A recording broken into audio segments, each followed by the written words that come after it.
teología. Ahora quiero argumentar los oficios de Cristo desde un punto de vista teológico. Hay un mediador entre Dios y los seres humanos. Primera de Timoteo capítulo 2 verso 5 dice: porque hay un solo Dios y un solo mediador entre Dios y los hombres, Jesucristo hombre. Esta es la declaración fundamental de la religión tanto del Antiguo Testamento como del Nuevo Testamento. Así como Moisés fue el mediador del Antiguo Pacto, Cristo es el mediador del Nuevo Pacto.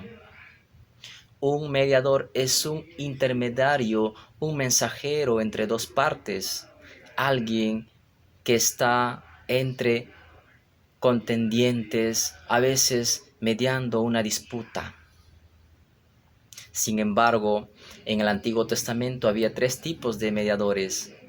Cada tipo era seleccionado por Dios para una tarea específica y capacitado para realizarla por medio de la unción del Espíritu Santo. Estos oficios mediadores eran profeta, sacerdote y rey. Cuando consideramos los oficios de Cristo en el drama de la redención, vemos que Él tiene un munus triplex, un oficio triple, pues Él cumple los 3 oficios del Antiguo Testamento en una persona. Cristo es nuestro profeta, nuestro sacerdote y nuestro rey. Ahora, el primer punto voy a mencionar es Jesús, nuestro profeta. En el Antiguo Testamento, el profeta principalmente era un vocero, un agente de revelación por medio del cual Dios, en vez de hablar directamente desde el cielo a la congregación de Israel, ponía sus palabras en la boca de los hombres. Al estar el profeta entre la gente, Dios estaba detrás, el lugar y la postura que indicaba que el profeta estaba hablando de parte de Dios. Los mensajes de los profetas a menudo comenzaban con la frase: así dice el Señor. En el Antiguo Testamento vemos una lucha enorme entre los verdaderos profetas de Dios y los profetas falsos. Mucha gente seguía a los falsos profetas porque eran mucho más populares.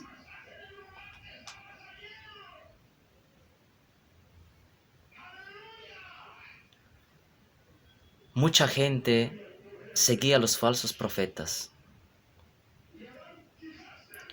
Y los profetas verdaderos casi siempre eran odiados.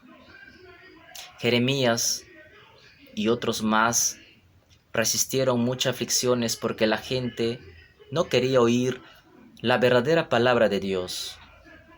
Cuando Jeremías se quejó a Dios por la popularidad de esos falsos profetas, Dios le dijo en el libro de Jeremías, capítulo 23, verso 28, el profeta que tenga un sueño, que cuente el sueño, pero el que tenga mi palabra, que hable mi palabra con fidelidad. ¿Qué tiene que ver la paja con el trigo? Dice el Señor, dice Jehová. Dios estaba diciendo, en otras palabras, a Jeremías: deja de preocuparte por lo que hagan los falsos profetas. Tu tarea es ser mi vocero y estás llamado a ser fiel al hablar todo lo que te ordene que digas. Así que, por el medio de los profetas, Dios daba su palabra. Amado hermano, amiga, ¿quién me está viendo por estos medios de comunicación? En el Nuevo Testamento vemos que Cristo es el profeta por excelencia. Tenemos la tendencia a enfatizar los oficios de Cristo como sacerdote y rey y no prestamos mucha atención a su papel como profeta. En aquellas personas con quienes Jesús habló, se nota un entendimiento progresivo sobre Jesús. La mujer en el pozo le dijo: Señor, veo que tú eres profeta. San Juan 4:19. Y era todo un reconocimiento ahí.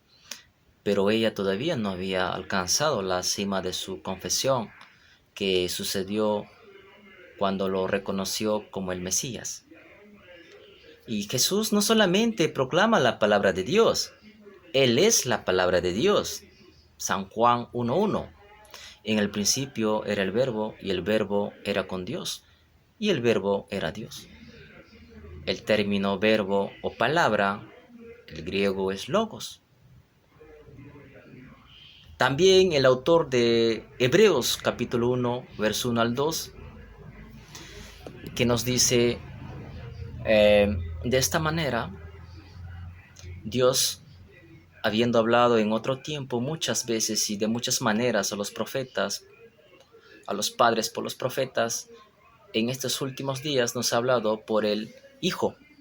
Repito, en estos últimos días nos ha hablado por el Hijo, a quien constituyó heredero de todo y por medio de quien asimismo hizo el universo. En otro lugar Jesús dijo también: porque yo no hablé por mí mismo, sino que el Padre que me envió, Él me ha dado mandamiento de qué he de decir y de qué he de hablar. San Juan 12:49. Ahora, Jesús es el profeta fiel del Nuevo Testamento. Jesús no solamente es el sujeto de la profecía, Él es también el objeto principal de la profecía. Él no solamente enseñó acerca del futuro o declaró la palabra de Dios. Él es la palabra de Dios y es el punto central de toda la enseñanza profética del Antiguo Testamento. En el próximo video también estaremos argumentando el siguiente punto. Que la gracia de Dios esté con todos ustedes. Saludos, amados hermanos.